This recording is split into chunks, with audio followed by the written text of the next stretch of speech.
Hey everybody, how's it going? Lewis here, Higher Self Integration. I got a topic to talk about that I'm sure has come across so many people's mind as they're on their awakening journey, their journey of change, integration, self discovery, whatever you want to call it, whatever fancy words that you wish to subscribe to. It's about all of the unconscious and asleep people out there, and they're just acting with so much ignorance and still doing things that destroy the planet and are abrasive to others without really taking any type of accountability for their actions. And now that you are in this place of trying to be aware of your actions and your thoughts and your impact on the planet and others and whatever your own integration journey entails, just like, hey, whoa, now I'm noticing how much people aren't doing that, and it can be kind of annoying and bothersome in the beginning. And I definitely went through a big phase of that when I first started this whole self-improvement journey, like 8-9 years ago. How to deal with how to deal with all that and how to feel better about it, I guess you can say, because it doesn't really just go away. First and foremost, if you end up by liking this video, please like it, subscribe to the channel. It helps a ton. The algorithm likes the engagement and all that stuff, and it helps me. So thanks a ton. Anywho, I when I first went on my own awakening journey and all that stuff, I was trying to overcome some addictions and mental health disturbances, whatever you want to call them. Had the depression, the suicidal tendencies, anxiety, and I was learning to meditate and journal and working with psychedelics to self-discover, to see what my blockages were. And now that you're being more aware of what used to be very autopilot, most people run on the subconscious mind. That's important to remember. I did. You just kind of repeat habits unconsciously. And I did the same thing. And now I noticed how people around me, my roommate, my family, they were just bugging me like, whoa, don't you guys realize what you said? Like the impact of that? Like that could be rude or hurtful, or I was trying to eat healthier and have a better footprint on the planet, because I was learning about things like karma or the laws of cause and effect, and whether or not you believe in that stuff. That was part of my journey and still is, and it made me angry. It annoyed me. I go along my work days and people at work would do that, and it would bug me. And you would try to talk to them about it, and sometimes it wouldn't get through to them, or you just try to plant seeds in a positive way. And a lot of people, I did a little bit in the beginning, wanted to try to help people. Hey, why don't you try meditating? Hey, why don't you try eating healthy? Or from a place of helping. And it just wasn't received well.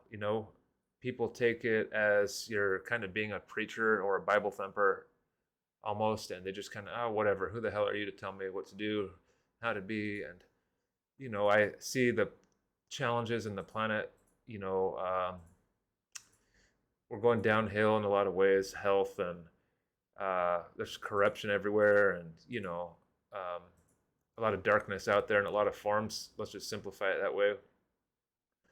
And I wanted better for the planet in the future, and this home for my nephews and niece and my family, and all kinds of vulnerable people out there that deserve a good future. So that feeling that you may feel is valid, that I felt is valid. Like, of course it might be annoying that people don't get it. Oh, we're still doing things like war and spending tax dollars on that and killing people, and why? That could make you angry, but it's understandable. That's a big point right there. It's understandable why you feel that way, because you want this world to be a better place. I want this world to be a better place. So that can help you, not beat yourself up for being angry and stressed out about these people, because it's a valid but uncomfortable feeling. But validating that feeling, just like doing any other emotional processes that I do in the integration process, validating the feeling of anger or stress or being pissed off at these people, it's a valid, understandable feeling. And you can choose to stay at that feeling if you want to, right? But I see that it just bugs me. It puts a dent in my day. It keeps me from flowing and creating and working and being my best. So I wanted to resolve it. Like, how can I just not be angry about these people? Because I can't change them. And uh, they might not just go away. So I learned early on to just be a good example. And even a mushroom trip told me, Lewis, that all you can do is, if anybody is going to have any kind of influence from what you're saying, you just have to be about it and not talk about it. We've all heard that one, right? And just don't tell people what to do and this and that. So the one thing that is in your control with this is to be the best version of yourself.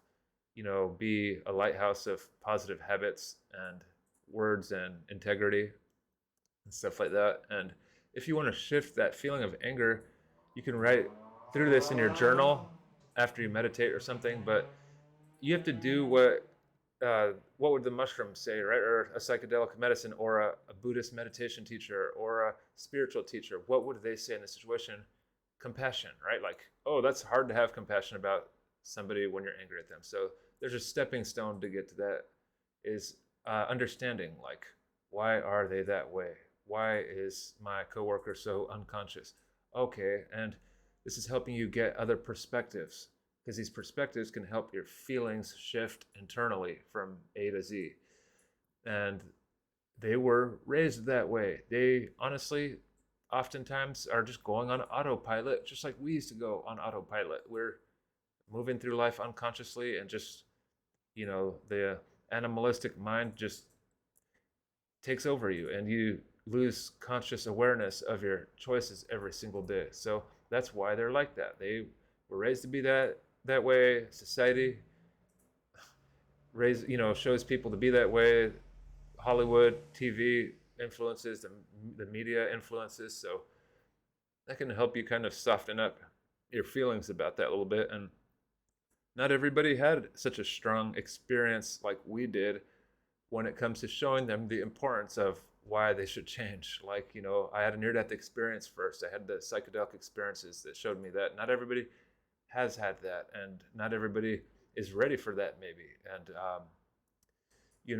people go on their journey at different paces, at different times, in different places. So remembering that can help you be softer, because one, you can't change them, and two, it might not be their time and place to change, and three, at the end of the day, you will feel better if you just kind of release resistance to all that, and allow people to be messy, and just like how we were messy, but uh, at the same time, one thing within your control, like I said, is to be the best version of yourself, and that's it. A long time ago, just started trying to accept people for who they were more, and realize with that understanding that, you know, like I said, they were raised that way, and society raised them to be that way, and all that, and that will help me feel better about it, and that also like helps give them space to breathe and grow at a healthy rate. Because if you're coming at somebody with a hammer of shame and anger all the time, it can literally sometimes just push people away even further, and make the whole growth and awareness thing seem like a painful mess, and like a shame-filled mess, because people have a lot of shame blockages to growth and change. We're raised that way too, and shame is a big surface feeling that keeps people from changing. So delete the shame from yourself and have more understanding, and the understanding will help you feel more soft and compassionate towards these people, and you can have some positive influence on people. I feel like I have, and I've seen the change, but it's not everybody's going to, and you just have to not force it. You just have to be you and be the best version of you. And some people will take note of that habit and say, wow, that must be bringing Lewis some value for being that way. He looks happier and he's glowing more, and maybe there's something to it. So, but if you're like a mean asshole all the time, they're probably not going to take anything that you say seriously, right? So, once in a while I still do get tested and annoyed by these things, but it's like an internal muscle building up the understanding and the compassion. I'm stronger at it now, and I process it quicker. And I might get angry for a second, but I move through that anger within a few seconds, and I'm back to my day and back to my flow. Whereas before, it would probably bug me sometimes for a big part of my day, and maybe even think about it the next day. It's like, why the hell am I still thinking about it? It just wastes my energy. So consider all those points to help you kind of deal with all the unconscious people in your life. And just, yeah, it really helps to soften the mindset about it and be more understanding, be more graceful, let people grow at their own pace. There's a lot of adults are just grown toddlers that never had a chance to really, I guess you can say, go through their emotions in a healthy way. We weren't raised that way. And media is a mess, and we need to have some kind of positive hope that things aren't all doom and gloom and everybody's just asleep and all that stuff. And we just really have to take the focus back to us and our life, and what can I do today to improve my life and take my power outside of what other people are doing. Because that really is, at the end of the day, what you're doing is you're giving external people and circumstances the power over your feelings by continuing to do this. So you have to also take it back to you and your own ego's needs, which is to feel peace and your own self's peace. And because yes, we have this mission of the greater whole and the oneness and all that stuff, but you as an individual need peace. And speaking to that part of you, your I, as what that I needs also is it needs to be at peace and not to be stressed constantly. Stress and anger are a natural part of life, and when it comes, accept it. But like I said, you want to move through it if you want to, but it helps you get more stuff done and flow more and be more creative and feel better at the end of the day. That's what it's all about, right? You want to feel better, duh. So, just do what it takes to get you back to a flow, which means adding perspectives. That's what spiritual experiences do, is they give you other perspectives. So have other perspectives about these angers and people, and it will help you basically have more control over your life and move back to being a better person, a better example. Take the focus back within. All right, everybody, it's been good chatting with you. Again, please like, subscribe, drop a comment. Um, all that stuff helps me. It helps the algorithm and helps me get this channel to a more visible platform. So thank you all for listening. Peace.